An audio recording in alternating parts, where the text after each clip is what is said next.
All right, so I'm going with Huerta. If I say it wrong, it's no disrespect. I never took Spanish. I took French.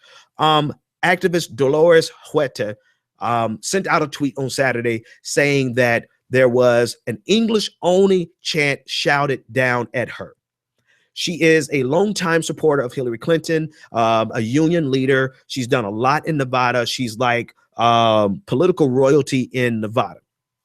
And she, at the caucus, there was someone who needed a translation. She offered to give a translation, and you could see the video for yourself. In the video, someone is yelling, but they are yelling neutral, neutral. According to Nevada caucus rules, if there's a translation that needs to take place, they have the right to call for someone who is neutral, someone who is not a part of either camp, to offer that translation. So they were right in terms of the Nevada caucus rules, number one. Number two, they did not yell English only.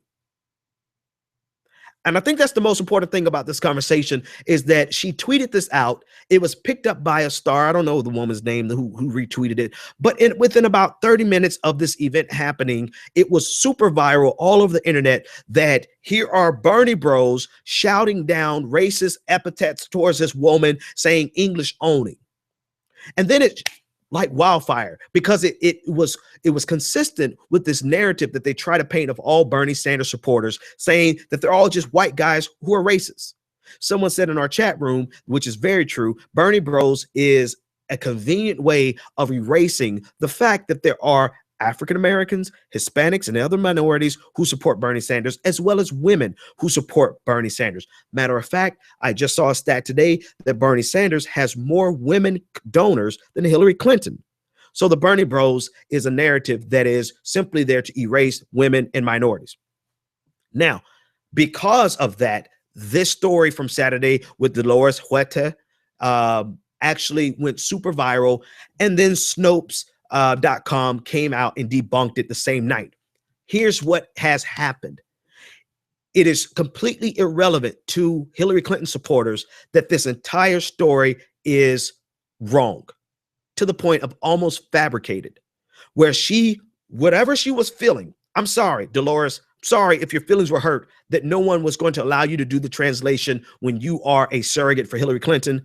Nevada caucus rules said that they have that right. Sorry if your feelings were hurt. But for you to take something that's clearly stated neutral and then translate that to saying English only, maybe it was a good thing they did ask for someone else if your translation skills are that in-depth. I digress. But the point is, you pushed out this narrative that was completely false, and Hillary Clinton supporters picked it up and ran around the nation, around the globe with it. And once the truth actually came out, nobody cared to do a retraction.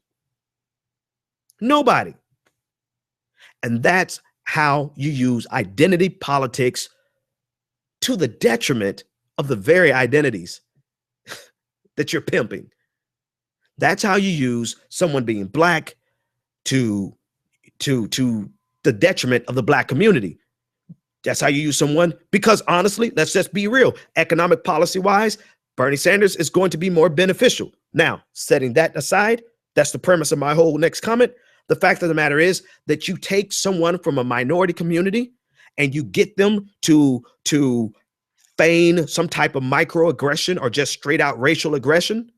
It retweets and retweets around the internet. Somebody from an Ivy League school journalist picks it up and writes an article about it.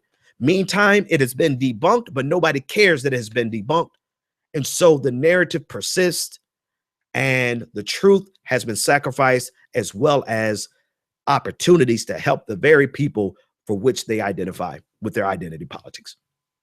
To me, this is one of the most nefarious, one of the most disgusting components of this campaign, is the level of dishonesty, swift voting, and manipulation of racial politics to the detriment of those very same races. And this thing out of Nevada with Dolores Huerta, if I'm massacring the last name, I apologize.